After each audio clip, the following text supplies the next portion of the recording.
Pemerintah melalui Kementerian Luar Negeri terus mendalami aliansi AUKUS yang dibentuk oleh Amerika Serikat, Inggris, dan Australia untuk membendung pengaruh Tiongkok di kawasan Indo-Pasifik. Kemenlu menegaskan sikap Indonesia yang mendorong seluruh pihak untuk mengedepankan dialog dan menghormati hukum internasional yang berlaku. Lalu apa potensi signifikan terhadap geopolitik global, terutama di kawasan Indo-Pasifik dan ASEAN? Kita akan berbincang dengan juru bicara Kementerian Luar Negeri, Teuku Faizasyah. Terima kasih Pak Teuku Faizasyah telah bergabung bersama kami dalam Prime Time. Pak Teuku Faizasyah, ini kalau kita lihat AUKUS dipandang sebagai sebuah fakta yang tidak sejalan dengan komitmen non-proliferasi nuklir. Bagaimana hal ini tentunya berdampak pada ASEAN? Terima kasih. Memang kawasan ASEAN adalah kawasan yang strategis. Kalau kita cermati perjalanan sejarah kawasan di Asia Tenggara, pernah menjadi kawasan yang sangat rawan konflik di saat Perang Dingin khususnya, di mana negara-negara di kawasan kita bahkan terlibat dalam peperangan satu sama lain.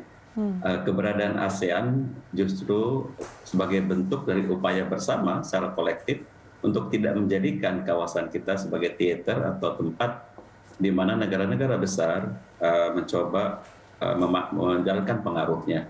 Memang perkembangan yang terjadi dalam beberapa hari terakhir menyebabkan kita mencermatinya dengan penuh kehati-hatian.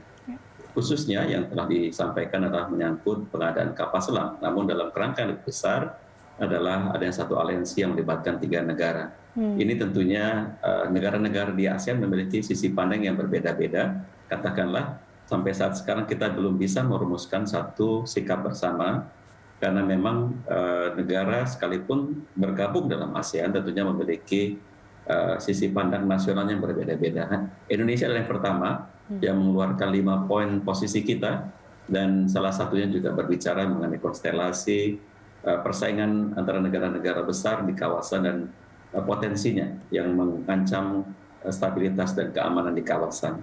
Namun demikian, tentunya dalam waktu dekat ASEAN sendiri akan melakukan pertemuan, dan ini merupakan satu peluang bagi negara anggota ASEAN untuk membahas secara bersama-sama apakah akan ada satu sikap yang disampaikan ke publik ataukah untuk saling mengetahui bagaimana negara-negara di ASEAN menyikapi perkembangan ini. Ya, Pak Faizasyah, tadi Anda katakan terkait dengan poin kesepakatan yang mengenai kapal selam nuklir ini kan memang dipandang sebagai pelanggaran komitmen Australia terhadap non-proliferasi nuklir yang tentunya juga ditentang oleh Indonesia. Apakah hal ini tentunya mempengaruhi hubungan bilateral kedua negara, Pak? Ini sebenarnya satu perkembangan yang merupakan satu hal yang surprise ya. Tidak dibayangkan sedari awal oleh banyak negara, termasuk negara seperti Perancis sekalipun, dan Indonesia juga katakanlah caught by surprise. Dalam konteks kerangka kerjasama bilateral, sebenarnya hubungan bilateral kedua negara sangatlah baik ya, dan mencakup berbagai bidang kerjasama. Kita belum bisa mengukur dari konteks sekarang bagaimana perkembangan ini langsung atau tidak langsung mempengaruhi hubungan bilateral. Namun dari sisi komunikasi kita mencermati bahwa para pimpinan kita terus membangun komunikasi, antara lain Perdana Menteri Scott Morrison dalam hari Senin lalu telah menghubungi Bapak Presiden. Saya tidak tahu substansinya, tapi kita ikuti dari pemberitaan menjelaskan mengenai apa yang diputuskan oleh Australia dan juga kebijakannya mengenai pengadaan kapal selam bertenaga nuklir tersebut. Secara para level Menteri Luar Negeri sudah ada juga komunikasi. Ini yang sedang terus kita cermati dan dalami.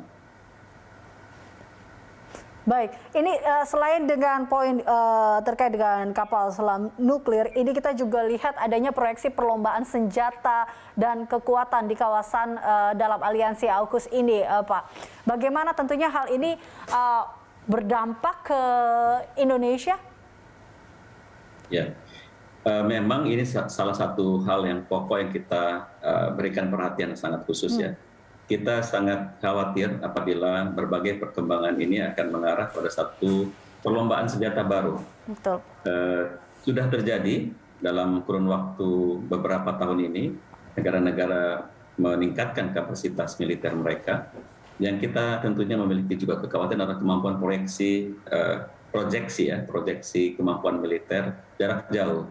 Karena kita kan berada di negara yang berada di persimpangan ya, antar kekuatan-kekuatan besar dunia, sehingga apabila ada miskalkulasi, ada sesuatu kondisi ketegangan baru di kawasan, kita berpeluang untuk menjadi salah satu mengalami ekses atau dampak dari adanya eskalasi ketegangan bila terjadi antara negara-negara besar. Itu sebabnya Indonesia sangat memberikan perhatian bagaimana perkembangan ini bisa langsung atau tidak langsung mempengaruhi jaminan keamanan Indonesia. Indonesia secara proaktif sebenarnya mencoba membangun satu tatanan strategis di kawasan di mana negara-negara lebih banyak membangun kerjasama yang saling menguntungkan. Kita merupakan negara yang mempelopori ASEAN Outlook on Indo-Pacific.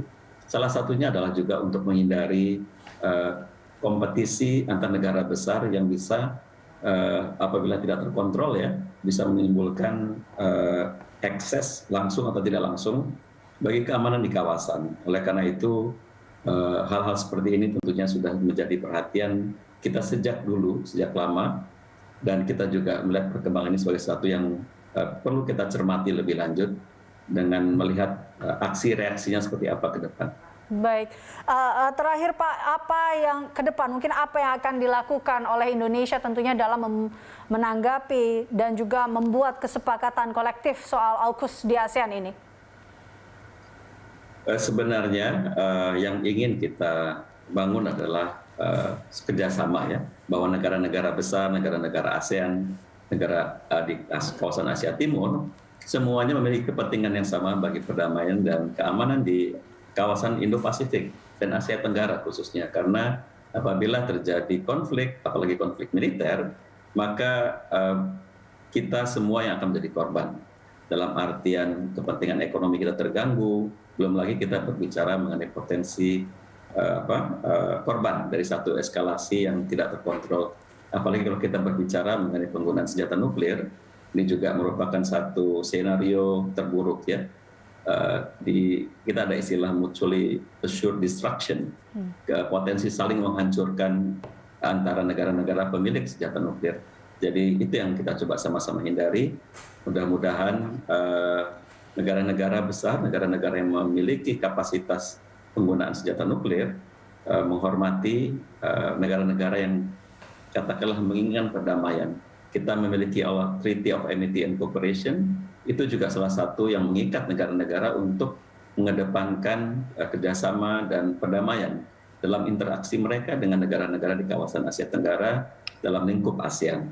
Negara-negara besar yang memiliki kepentingan dan memiliki senjata nuklir sebenarnya menjadi pihak juga dalam treaty ini. Mudah-mudahan mekanisme ini didahulukan dalam hal terjadinya salah pengertian, ketegangan dan lain-lain.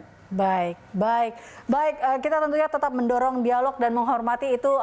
Perdamaian adalah menjadi jalan yang kita harapkan seperti itu ya, Pak Teguh Faizasyah. Terima kasih tentunya atas waktunya dan bergabung bersama kami dalam Prime Time. Pemirsa, demikian juru bicara Kementerian Luar Negeri Teguh Faizasyah.